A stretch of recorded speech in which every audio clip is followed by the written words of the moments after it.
A violência contra a mulher, e em especial o feminicídio, tem sido assunto recorrente na mídia e pelo país afora. E este é o tema do programa Papo Dinâmico que está começando.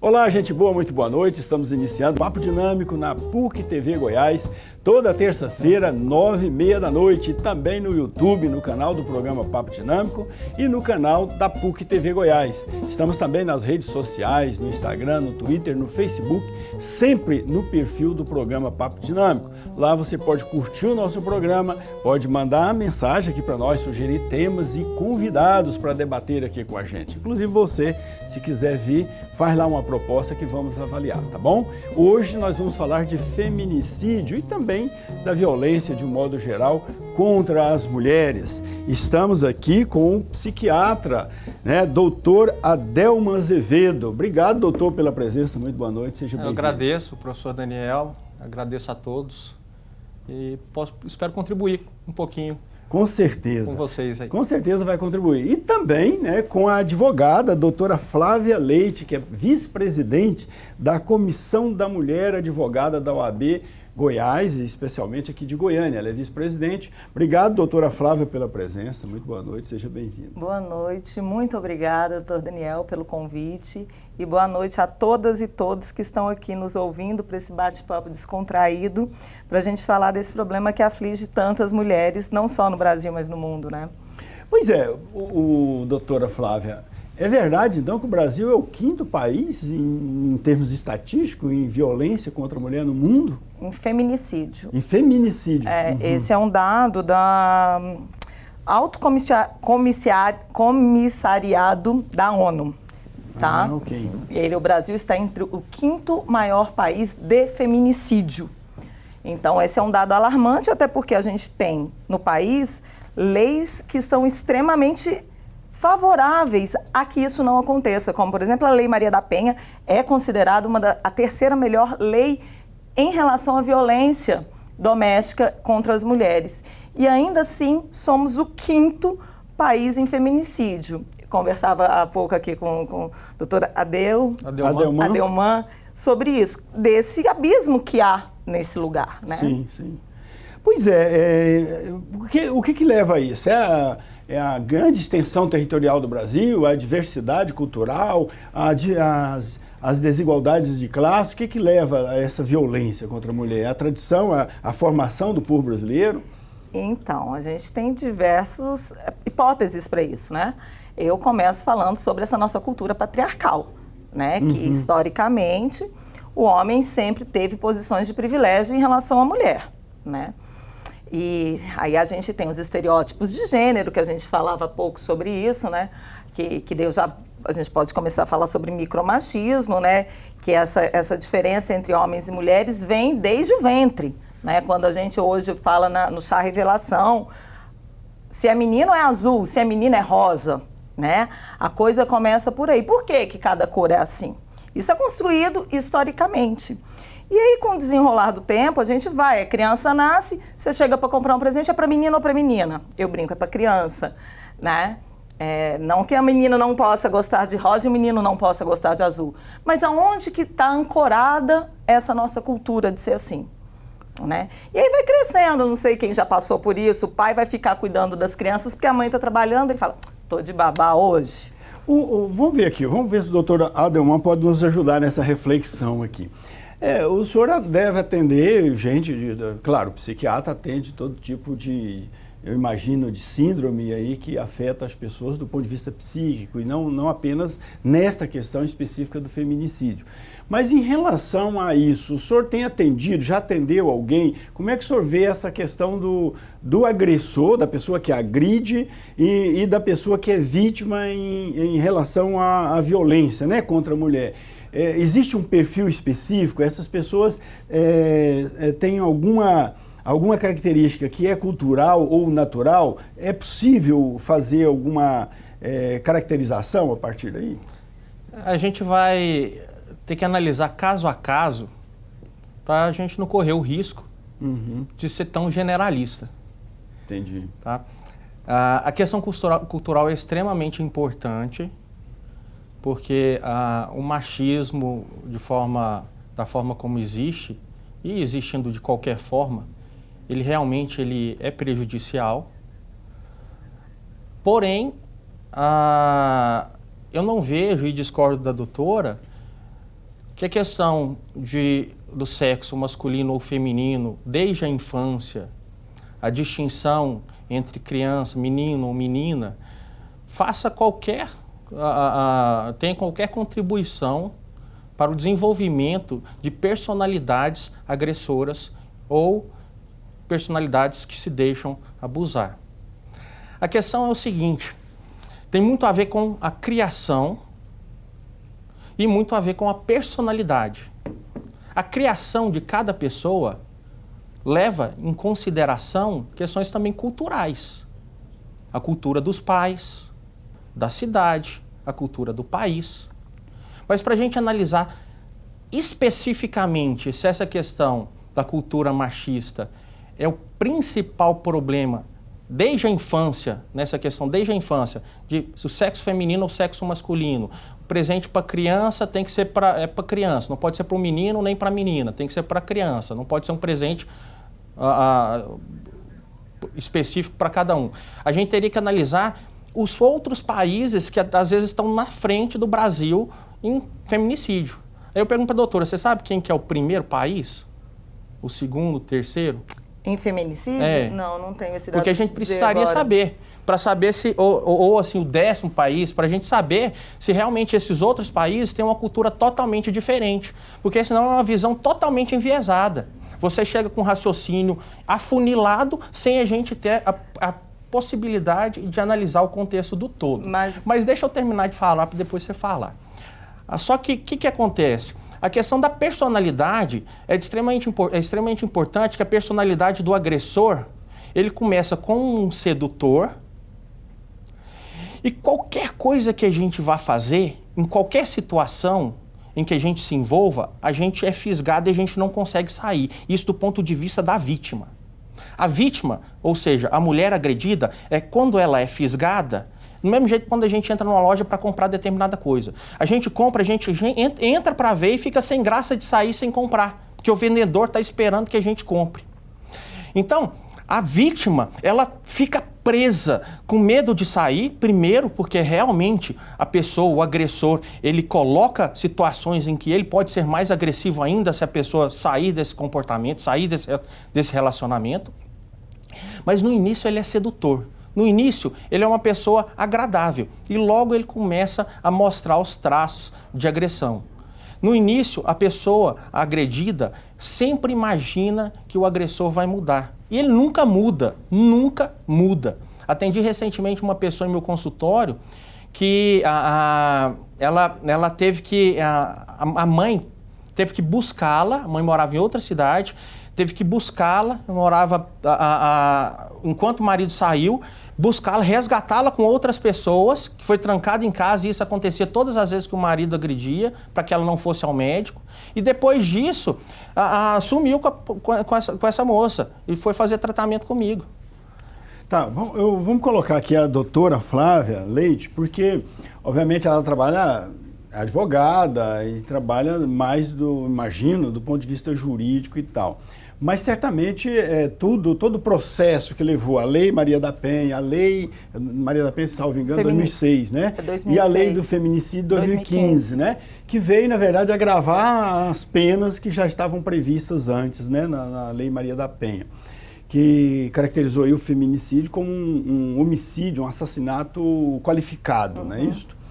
Então, mas isso seguiu, digamos assim, um amplo processo de discussão, não só no Brasil, no mundo inteiro, especialmente na América Latina, que acabou culminando, então, com esse marco jurídico que hoje nós temos no Brasil.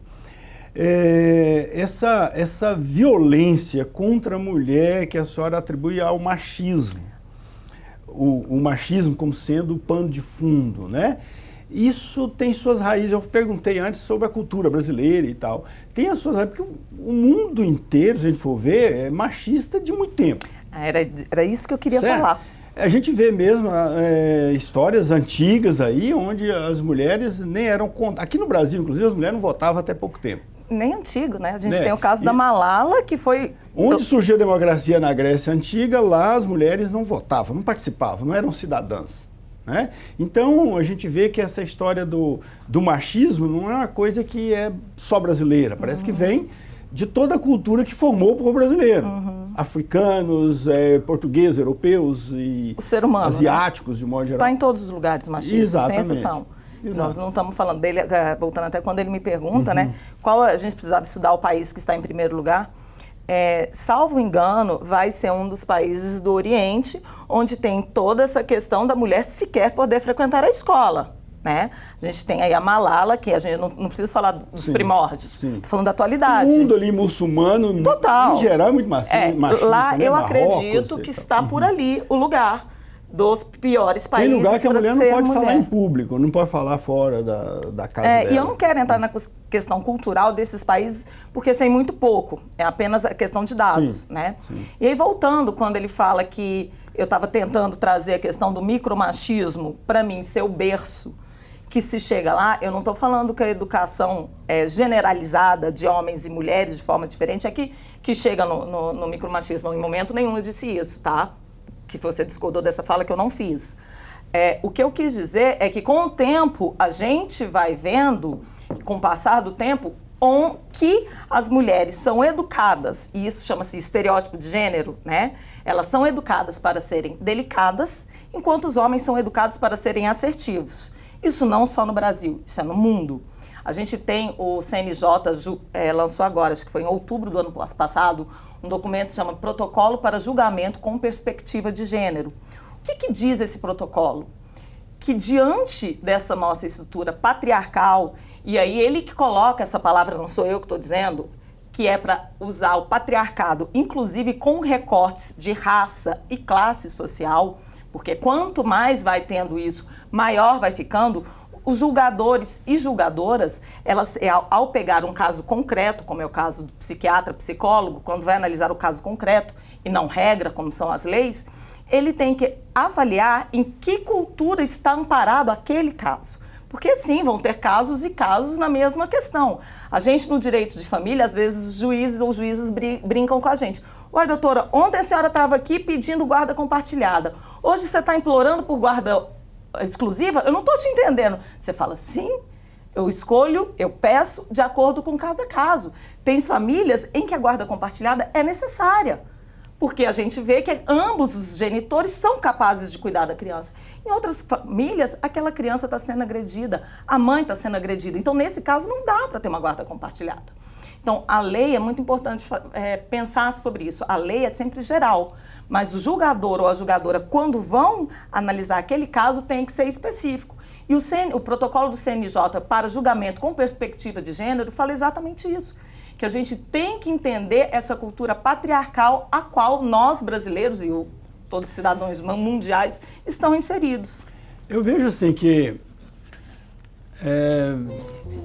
nós vamos fazer um pequeno intervalo e eu vou voltar daqui a pouquinho e vou tocar nesse assunto, mas já vou anunciar o que é que nós vamos falar no próximo bloco. Vamos até fugir um pouquinho aqui da nossa pauta, porque me parece que está na origem das discórdias todas sobre, inclusive sobre a legislação, porque a legislação ela não fala de gênero, né? A legislação ela fala de sexo feminino, né? Pelo menos a lei do feminicídio fala de sexo feminino e não de gênero. Porque a discussão de gênero é um pouco mais ampla. Eu ia perguntar isso. O que você entende por discussão de gênero? Exato, ela é um pouco mais ampla do que o que a legislação quis. Inclusive, a legislação, eu acho que cria uma certa dificuldade por causa disso, porque ela restringe o conceito, né?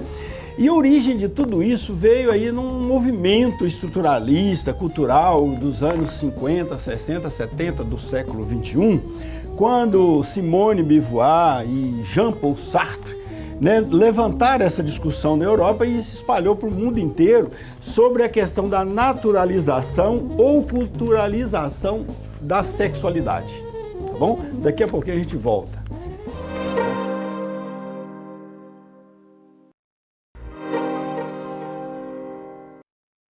De volta com o Papo Dinâmico na PUC TV Goiás, toda terça-feira, 9h30 da noite, e também no YouTube, no canal do programa Papo Dinâmico, no canal da PUC TV Goiás. Estamos nas redes sociais, no Twitter, Facebook e Instagram.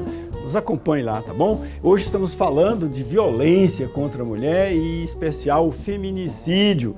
O tema está quente aqui nos bastidores, aqui no intervalo. A discussão continua porque o tema realmente está muito empolgante. Eu vi aqui o doutor Adelman Azevedo Filho, ele escreveu um livro aqui, e eu, assim, não deu para ler porque eu recebi agora, quando ele chegou aqui no estúdio, mas deu para notar que ele trabalha temas de cunho, assim, filosófico até, poderia dizer. Parece que ele gosta de filosofia. Não com a sua sabedoria. Que foi a nossa provocação do bloco anterior ao recorrer aqui, né, fazer referência a Simone de Beauvoir e Jean-Paul Sartre, né, que trabalharam essa questão de gênero como sendo uma questão cultural, né? Simone de Beauvoir teria dito que ninguém nasce mulher, a pessoa se torna mulher, né? E como filósofa francesa, que ganhou repercussão no mundo todo, ganhou também autoridade, peso, e as escolas pelo mundo inteiro, os movimentos feministas todos começaram a se inspirar nessa tese dela, mas isso levou a um problema que a gente vive atualmente aqui no Brasil, onde tem os grupos que defendem que não, homem nasce homem, mulher nasce mulher, né? E contrariando, e muita gente hoje em dia acredita nisso, né? E a gente vê que a própria legislação sobre o feminicídio fez essa distinção clara justamente para contrapor essa tese da Simone de Beauvoir. A autoridade da Simone de Beauvoir, o nosso parlamentar, influenciado talvez pela bancada evangélica, não aceitou essa definição. Viu, doutora? Mas o STF, recentemente, se não foi esse mês, foi mês passado, colocou que a Lei Maria da Penha, que é só para mulheres, sim, deve abranger as mulheres trans. Isso já foi decidido, se não foi esse mês passado, mas é uma decisão muito recente, tá? Entendi. Onde as mulheres trans são abrangidas pela Lei Maria da Penha. Então, pois é, mas aí como é que caracterizaria o feminicídio nesse caso? Porque é preciso que a questão de gênero seja a motivação do crime, né? No caso do assassinato. Tá, você acha que uma mulher trans não é mulher?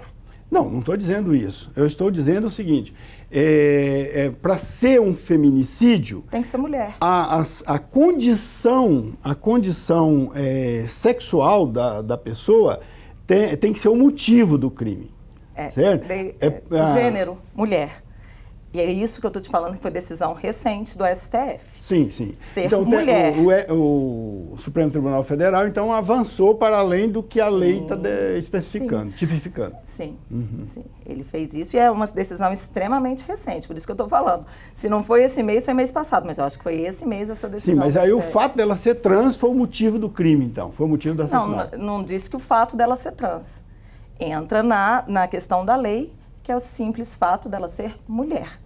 Não interessa se ela fez a modificação de gênero ou não, porque existem inúmeras mulheres trans que optam por não fazer a modificação de gênero, de sexo. Sim. E ainda assim são mulheres, né?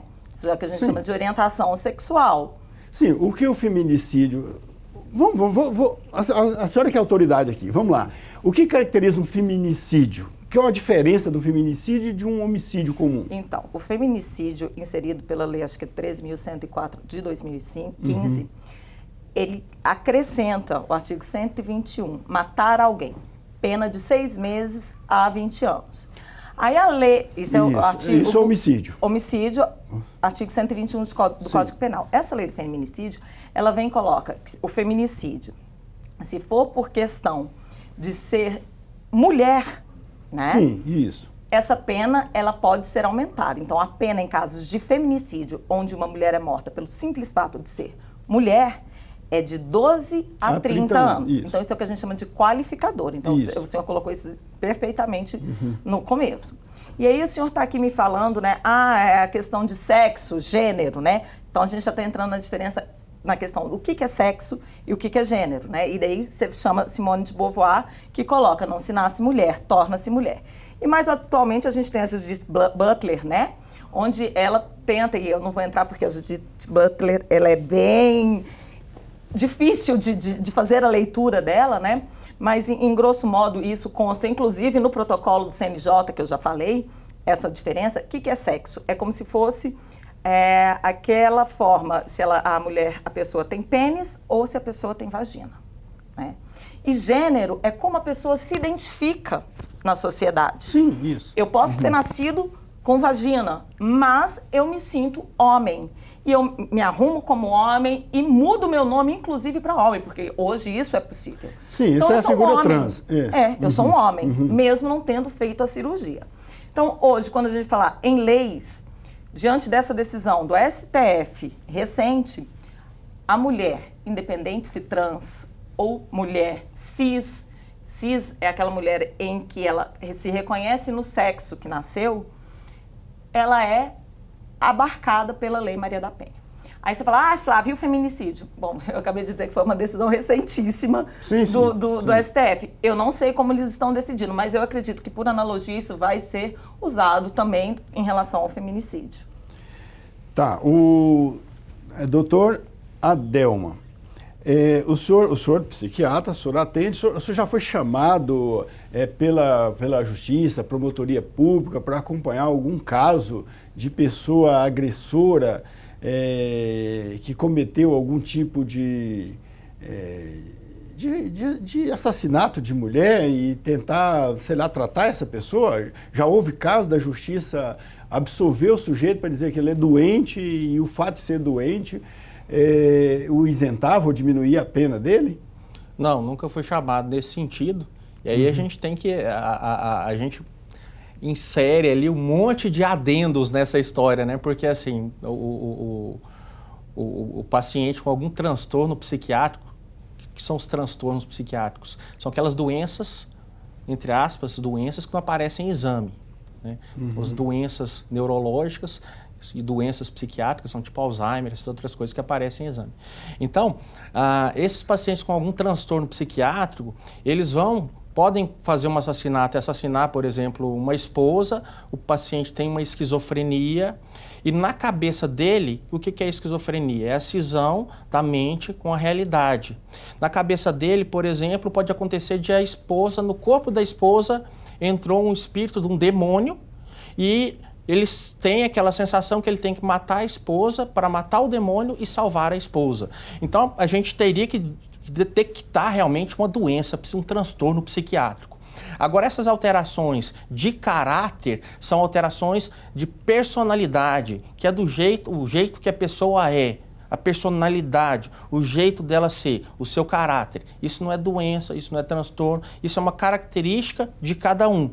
Então, não tem como aliviar a pena do ponto de vista psiquiátrico. Então, se me chamasse para fazer um caso desse, eu não adianta. Eu poderia me pagar o dinheiro que for, eu não conseguiria encontrar palavras nem contextos para enquadrar alguém em algum transtorno que não existe.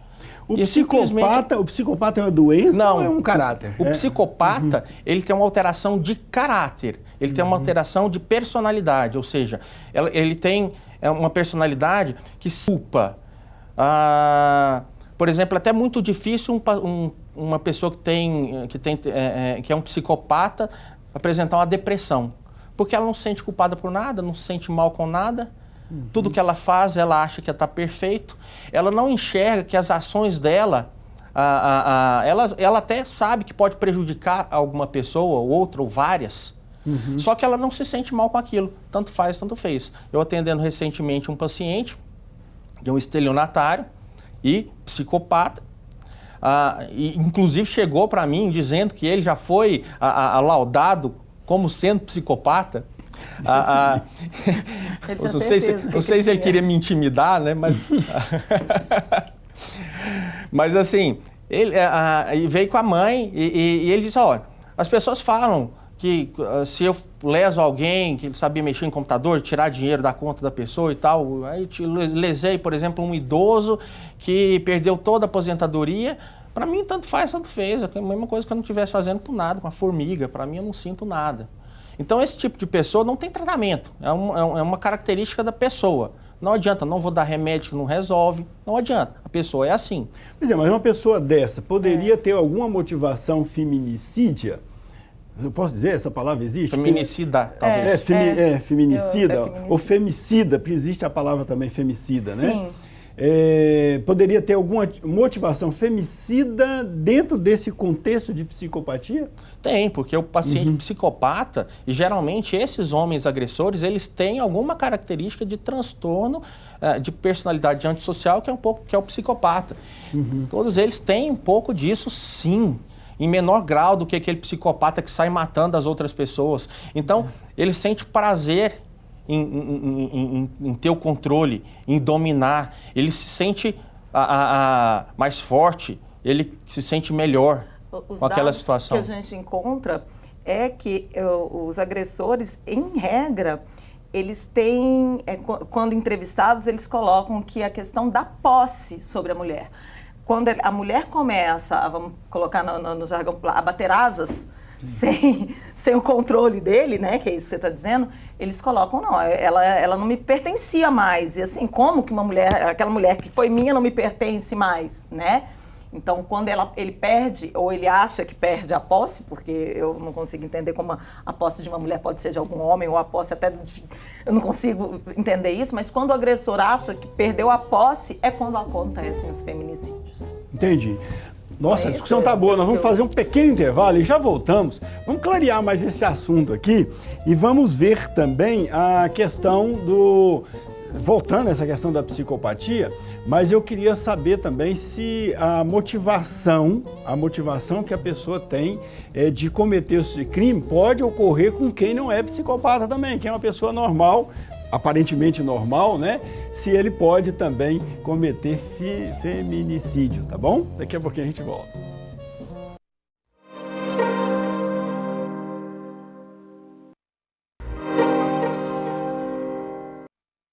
De volta com o Papo Dinâmico na PUC TV Goiás. Hoje estamos debatendo aqui sobre a violência contra a mulher, sobre feminicídio. E também existe a palavra femicídio. Qual a diferença das duas, professora? Femicídio e feminicídio. Então, o feminicídio é assassinar uma pessoa por ela ser mulher, né? Acontece dentro de casa e tal. E o femicídio, é quando acontece uma morte, é um assassinato de uma mulher não em razão dela ser mulher. Então, por exemplo, eu estou andando na rua, querem roubar meu celular, eu não dou, eles me matam. Seria o contraposto do homicídio, que a palavra homicídio sugere homem, né? Essa é a diferença. Né? E femicídio seria o contraposto aí uma mulher sendo assassinada de forma comum. Né? E o feminicídio, aí sim, é um assassinato em decorrência dela ser mulher. Exatamente. É a discriminação que está por trás dessa ação. Exatamente. Né? Tá ok. Agora, é possível a pessoa, doutor Adelma Azevedo, é possível também ter o autor de um assassinato, né, que não seja um psicopata, né? E por causa do seu preconceito, da sua maneira de encarar culturalmente a condição da mulher? Olha, é difícil que isso aconteça, porque geralmente quando um indivíduo, nesse caso o sexo masculino, ele coloca a mulher numa situação tão inferior e frágil e a submete dessa forma e ele não sente nada com isso, ele tem alguma alteração de personalidade. Então, algum grau de transtorno de psicopatia ele tem. Ele não vai ter aquela intensidade, como eu falei, antes de, lógico, cometer um crime, de ser como o Lázaro lá, que estava saindo e matando ali todo mundo. Mas ele tem, sim. Então, todos eles, eu não vou dizer que 100%, mas assim, eu não vejo outra saída. Numa discussão lá, o casal socorre muito na família. Mas aí talvez isso entraria como femicídio, não? Não, isso é em razão dela ser mulher. Por exemplo, deixa eu te... Não, ótimo, eu estou te perguntando deixa eu te dar um exemplo. Fica à vontade para perguntar também. De uma situação, vamos supor, num relacionamento que nunca teve nenhuma agressão. E aí, eu vou falar de bebida, eu mesmo nem bebo, nem nunca bebi na vida. Mas a pessoa, os dois estão bêbados e nunca teve história de agressão nem de parte de um nem de parte de outro. E eles começam a discutir por não sei o quê e o marido mata a esposa. É feminicídio? É feminicídio. Mesmo sendo que não tem história. Eu posso te dar um dado, deixa eu dar um dado interessantíssimo. Não, só tô querendo saber. Da tenente coronel, eu não sei exatamente o lugar, a patente dela, da Lei Maria da Penha, mês passado ela deu esse dado pra gente. 90% dos feminicídios que ocorrem são de pessoas que não têm nenhum tipo de medida protetiva. São de mulheres que não têm medida protetiva. Porque o que acontece? Hoje a gente tem, todas as cidades têm, Goiânia tem, eu não vou saber, eu tenho aqui o nome, eu já falo, viaturas, programas especializados para isso. Então, em Goiânia tem, por exemplo, atualmente o botão do pânico, que serve somente para as mulheres que têm uma medida protetiva. Elas acionam na mesma hora, se eu não me engano, Goiânia tem 4 viaturas, chega a equipe especializada lá. Então, hoje, 90% dos feminicídios é de quem não tem nenhum tipo de medida protetiva. Então, assim, só para complementar, deixa eu rebobinar minha fita aqui. Então, aquilo que eu falei está totalmente errado, tá? Eu deixar isso para o telespectador. Então a pessoa o homem que assassina a mulher, ele não tem nenhum tipo de transtorno de personalidade. Ele é uma pessoa comum que... Eu acho que pode ter dos dois sentidos, né? Pode ter pelo que você está me falando, nenhum. Não, eu mesmo estou com medo de voltar para casa e assassinar minha esposa. Bom, eu não sei se você está nas estatísticas, mas... Não, porque você está falando... aproveitar a sua pergunta. Você está falando, não tem nem questão cultural, nem questão de... Doutora Adelma, eu queria aproveitar a sua pergunta e complementar aqui, fazer uma outra... E se na verdade fosse a esposa que matasse o marido? É isso que eu quero... Nessa mesma situação, que nunca teve nenhuma agressão, se a esposa matasse o marido? Eu queria justamente fazer essa pergunta, mas ilustrando. Aproveitando o seu exemplo aí. Você falou, os dois estão bebendo ali e tal. Ou poderia ser o caso de ciúmes. Hoje em dia há muito incentivo das pessoas andar armadas por aí e tal. Eu sou contra, mas enfim, existe esse incentivo e até facilidade para as pessoas comprar arma. Vai que os dois estão num barzinho ali, tomando cerveja ou vinho, sei lá, os dois armados. Às vezes os dois são até policiais, certo? E aí pode acontecer da mulher, de repente, perceber que o homem deu bola para outra e ela, com ciúme, arranca da arma e atira nele. Isso é um homicídio. Se é um homicídio, ela vai responder de 6 meses com o Código Penal. Homicídio simples. Sim. Primeiro, ela não é réu primário. O motivo pode ser torpe, né? Mas dependendo do jeito da manifestação de traição, poderia até ser uma coisa bem ostensiva e, nesse caso, não seria tão torpe assim.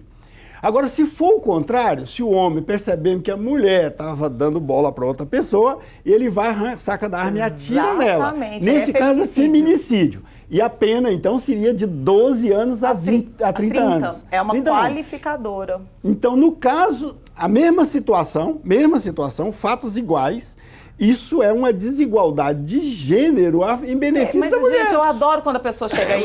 Sabe por que eu adoro quando a pessoa chega aí? Eu tô para comprar um açaí e levar para o meu menino, para transformar ele em trans. O que diz o princípio da igualdade na Constituição Federal? Sim. A gente trata os iguais de forma igual e os desiguais de forma desigual. Quando eu trago aqui o protocolo do CNJ para julgamento sob perspectiva de gênero, eu falei exatamente isso. Que a gente tem que ver que, historicamente, homens e mulheres estão em condições assimétricas. Como que a gente vai fazer haver uma simetria, uma igualdade? A partir da condição seguinte, os dois são policiais, os dois estão armados. O exemplo que eu dei não era assimétrico. Eles estão na mesma condição. É um exemplo hipotético. É cultural. É cultural.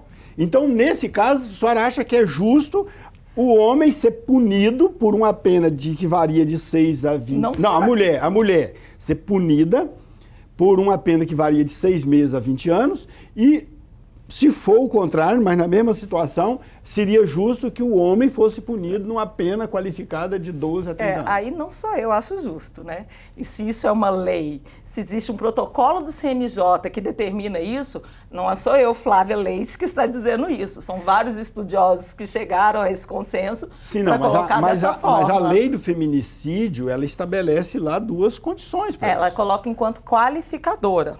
Vai de 12 a 30. O próprio feminicídio já é uma qualificação. Sim. Né? Mas aí, para tipificar, ele coloca 2 condições lá, que tem que ser familiar, como é que fala? Um crime cometido em ambiente familiar e contra a mulher. Íntimo, né? Contra a mulher. Contra a mulher. Porque daí é que eu falo, se for familiar, homem, a mulher mata o homem, não é feminicídio. E se for em decorrência de discriminação.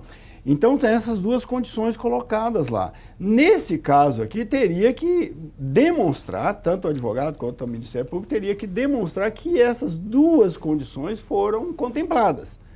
E eu tenho dúvidas se a gente conseguiria caracterizar essas duas condições nesse caso. Porque a única coisa que tem aqui é que um homem, marido, claro, sacou de uma arma e atirou na esposa ou na namorada. A gente volta àquela questão, né? Cada caso é um caso, e isso aí será avaliado lá. Mas eu, enquanto advogada feminista, para mim isso é feminicídio. Agora, isso quer dizer que a minha palavra é que vale, não é. Só está assumindo que é uma posição ideológica, tudo bem, aí não vamos discutir. Não, mas não, a minha posição, é o que eu falo, a minha posição, essa não é só a minha posição. Eu estou colocando o que a lei diz e o que o protocolo do CNJ diz. Eu estou até com ele na pasta, eu posso te mostrar. Sim, a lei 13.104/2015, peça a produção de dar uma procurada aí para nós e informa no intervalo aqui, para a gente saber exatamente as duas condições. Artigo 121 do Código Penal também vai ter, se colocar no Planalto. 121 que é do homicídio, né? Crimes contra a vida, ok. Agora, é importante que eu dê minha contribuição do ponto de vista da psiquiatria em relação ao perfil de fato. Falei brincando algumas coisas, mas o perfil do agressor realmente é um perfil extremamente dominante, que inicialmente pode ser sedutor, mas ele é extremamente dominante, até que ele consiga prender aquela pessoa. E extremamente ciumento, extremamente controlador e agressivo. A agressão, geralmente não começa como uma agressão física, começa de forma gradual e vai tomando contornos cada vez mais intensos a se chegar numa agressão física.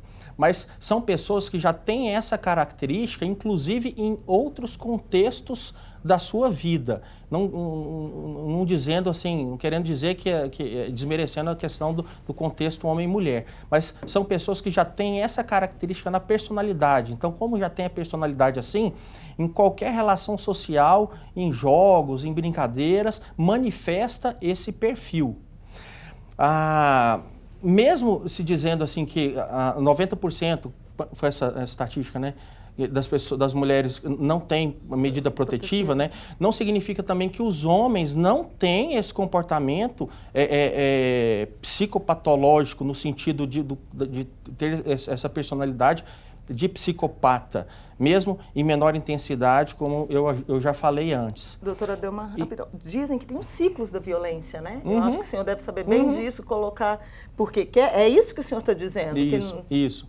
Agora, e assim, quando a doutora Flávia colocou muito bem que o agressor, às vezes, sente que está perdendo o controle,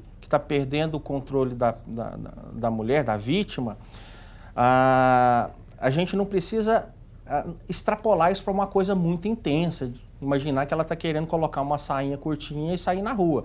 A gente pode imaginar simplesmente que ela está querendo ir no supermercado, comprar uma coisa qualquer com uma roupa normal.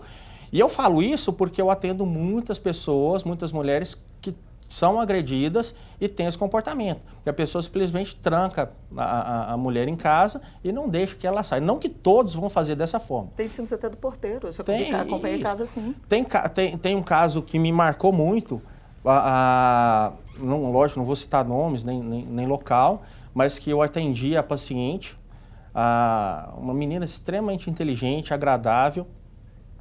Ela era obesa, tinha obesidade mórbida. Ela fez a cirurgia de redução do estômago e pouco tempo depois da cirurgia de redução do estômago, o esposo matou a paciente, matou o filho do casal, degolou eles e depois se matou. Deus me livre. Gente, nós vamos voltar daqui a pouquinho e vamos ver todas essas situações aí de violência contra a mulher e principalmente eu vou querer saber dos dois aqui, em especial do Dr. Adelma, sobre as consequências que existem aí da violência contra a mulher, que pode chegar ao feminicídio, mas, salvo engano, pode chegar também a outras letalidades, como suicídio, acidente, etc. Daqui a pouquinho a gente volta.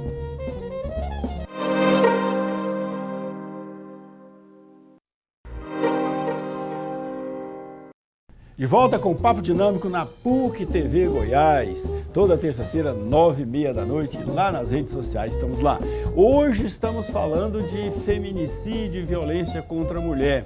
A violência contra a mulher, muito bem aí amparada pela lei, combatida pela Lei Maria da Penha, né? E também pela lei do feminicídio, que é de 2015, a Maria da Penha é 2006, a violência contra a mulher pode ir piorando, né, e complicando até que chegar ao homicídio, que no caso é um feminicídio. Mas muitas vezes não chega ao feminicídio, mas pode chegar a outro tipo de letalidade, outro tipo de morte, né, como, por exemplo, o suicídio. Ou não tem mulher que suicida, sofre tanta violência que acaba suicidando, ou acaba sofrendo um acidente. Acontece isso? Existe estatística? Acidente eu não sei dizer. Eu não sei dizer também de estatísticas em relação ao suicídio. Mas eu acho que é bem possível, sim, que é uma forma dela tentar escapar daquela violência que ela vive e que ela não consegue sair dela de alguma forma, nem com todas as leis que a gente tem, né? Eu acho que é possível, mas eu não vou te dizer que eu sei dados, porque eu não tenho eles aqui. A violência pode levar à depressão, não pode? A violência feminina, nesse contexto, vai levar à depressão, vai levar à síndrome do pânico. Essas agressões, elas podem gerar um quadro de transtorno de estresse pós-traumático, por esse momento traumático e por, às vezes, uma agressão muito traumática. E, consequentemente, como a doutora falou, como, às vezes, sem saída, como em busca de uma saída, a pessoa pode tentar o suicídio. E eu já peguei muitas pacientes que tentaram, não conseguiram, né, lógico, depois foram consultar comigo. Se tivesse conseguido, não tinha consultado. Não tinha como, né? Mas a gente ri, mas não é engraçado. Não é engraçado, mas assim, que tentaram suicídio, graças a Deus não conseguiram, e conseguiram uma escapatória daquela situação difícil, talvez graças até, entre aspas, a gente tem que dar graças ao suicídio. É grave isso, né? É como o senhor. Não é? Às vezes, graças ao suicídio, se chegou no hospital em que... Graças à tentativa ou ideário, né? Do suicídio, se chegou ao hospital, as pessoas que trabalhavam no hospital perceberam a situação de casa em que estava vivendo, e eles próprios denunciaram, e ela conseguiu ser resgatada e sair daquela situação. Então, realmente isso acontece, já peguei muitos pacientes com essa situação. E principalmente com crise de pânico, a depressão com crise de pânico, sintomas físicos. A legislação não prevê esse feminicídio. O suicídio como um feminicídio. Mas poderia se enquadrar também, né? Bom, não tem nenhuma tipo penal que vá tratar do suicídio em decorrência Deve ser a próxima etapa da evolução você vai fazer o quê? Você vai culpar quem seria o agressor, porque a pessoa já morreu, né? Supondo assim. Se a pessoa consegue realmente fazer o suicídio, você vai... O feminicídio é quando há uma ação direta do agressor, né? Uma ação direta.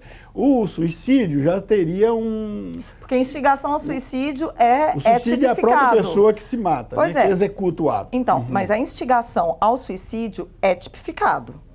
Né? Então, eu acho que o que o senhor está tentando me dizer é se existe algum tipo específico para a instigação do suicídio da mulher, né? Não existe nada disso na lei e eu, especialmente, nunca ouvi falar sobre isso. Pode ser que tenha, eu esteja por fora do assunto, mas eu nunca ouvi falar. E nesse caso, não seria assim, propriamente uma instigação ao suicídio.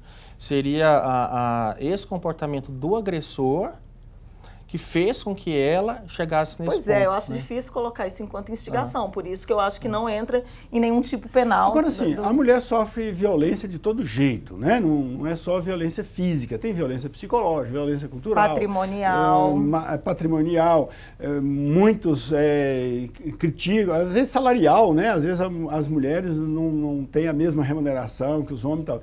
Há muita discriminação, né, em relação à mulher. Claro que a discriminação é um fenômeno mais genérico, mais generalizado na sociedade, mas a mulher, de um modo especial, né, também sofre isso. Quais os tipos de violência são mais responsáveis pelo feminicídio?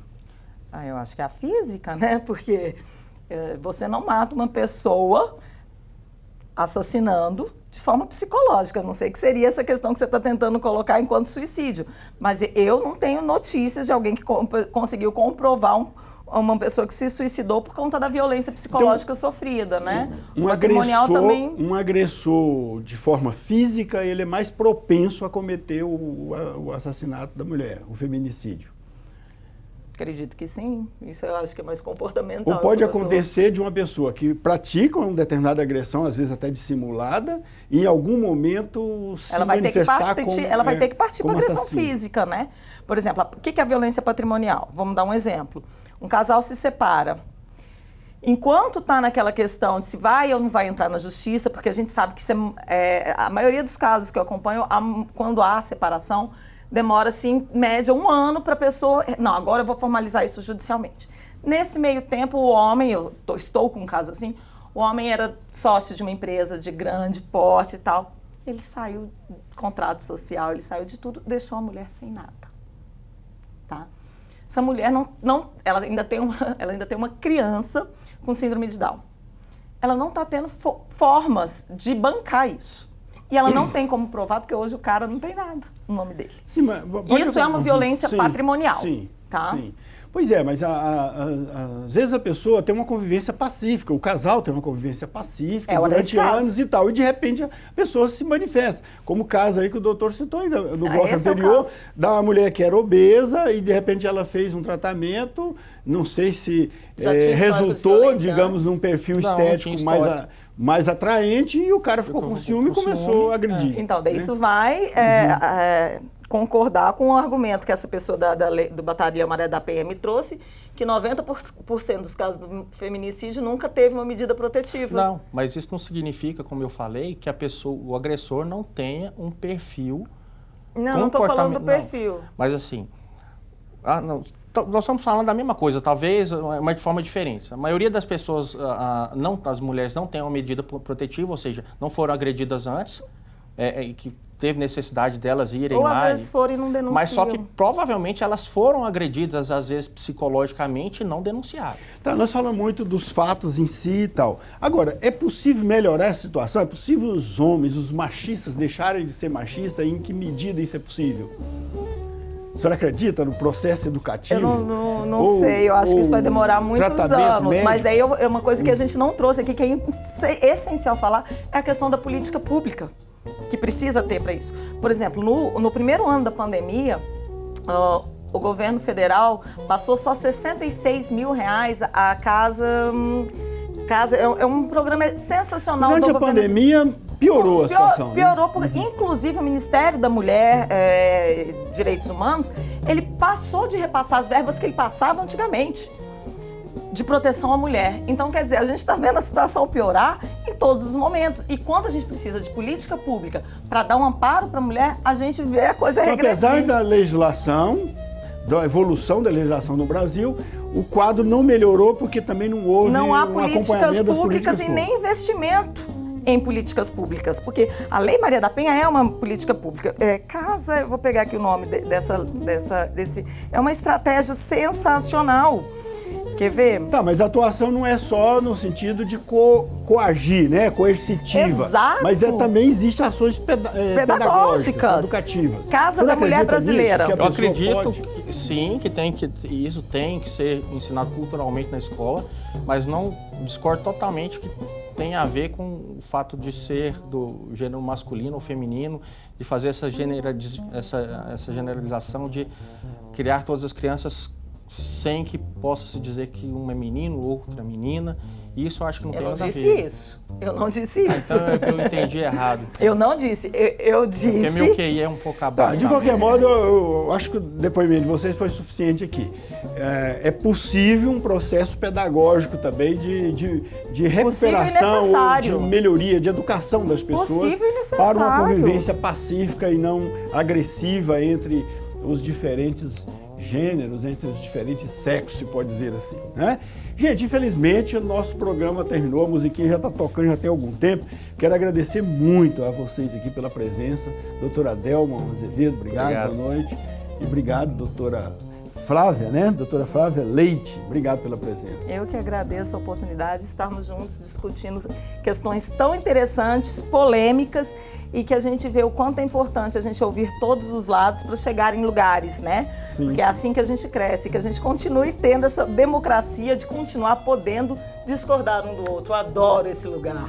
Exato, esse é o nosso propósito aqui do Papo Dinâmico, levar para você informações, conhecimentos, né? E também impressões para que a gente possa tornar a nossa vida melhor, a vida sua em família, sua vida em comunidade, ser uma vida melhor a partir dos conhecimentos que a gente transmite aqui para você. A gente procura fazer isso de uma forma bem descontraída, para ficar mais agradável o programa, mas o objetivo final é formativo e educativo para você e sua família. Nosso abraço para você que nos acompanhou, muito obrigado pela audiência e até a próxima.